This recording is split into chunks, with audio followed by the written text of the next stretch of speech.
Mga kapartner, may problema yung ating multicab. Ayan, yung kanyang carburetor. Pag ini-start natin, paandar siya, tapos mamamatay na naman. Ayan, subukan natin i-start. Ayan, namamatay mga kapartner, no? So, papuntahan natin ng mekaniko. So, nagpalit na tayo ng repair kit nito. Subukan natin.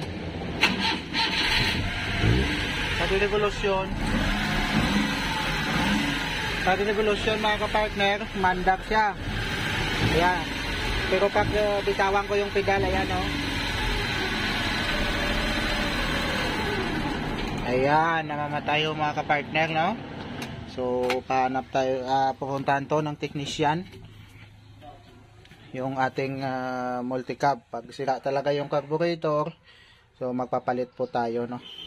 So hintayin na lang ho natin yung mekaniko para maayos na tong ating multicab, no? Yo mga kapartner, okay na po yung ating multicab, tuloy-tuloy na po yung kanyang andar, one click na lang, no? So kunting error lang po tayo pero sumakit po yung ulo ko mga kapartner. So yung itong socket na to, dapat dito sana to nakasaksak kanina pa. So nagkamali tayo, dito natin nasaksak. Kaya hindi stable yung RPM ng ating multicab. Kaya namamatay-matay lahat, binaklas na natin. Ito lang pala yung issue at yung error natin mga kapartner, no? So ayos at tinulungan tayo ng ating mekaniko. So charge to experience na lang mga kapartner, no? Yan talaga, hindi pa tayo eksperto dito sa multicab no?